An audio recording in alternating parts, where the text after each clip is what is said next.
কুম্ভ ৰাশিৰ জাতক জাতিকাসকলৰ এই মাহত গুৰু আৰু শুক্ৰৰ প্ৰভাৱে কেৰিয়াৰত উন্নতিৰ সুযোগ দিব। চাকৰিয়ালসকলে প্ৰমোচন বা নতুন দায়িত্ব পোৱাৰ সম্ভাৱনা থাকিব। 10 পৰা 18 এপ্ৰিলৰ ভিতৰত গুৰুত্বপূৰ্ণ সিদ্ধান্ত ল'ব পাৰিব।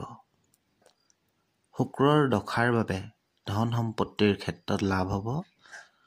15 পৰা 25 এপ্ৰিলৰ ভিতৰত পুৰণি বিনিয়োগৰ পৰা লাভ হ'ব পাৰে, কিন্তু মংগলৰ প্ৰভাৱৰ বাবে অযথা খৰচ বাঢ়িব পাৰে।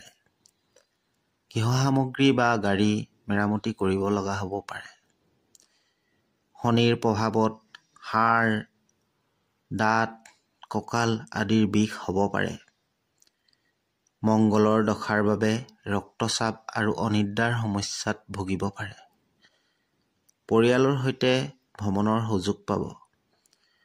গুৰুৰ দশাৰ বাবে উচ্চ শিক্ষা বা বিদেশত পঢ়াৰ সুযোগ পাব।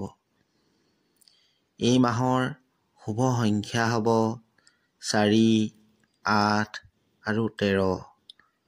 এই মাহৰ শুভ ৰং হ'ব নীলা আৰু ৰূপালী ৰং।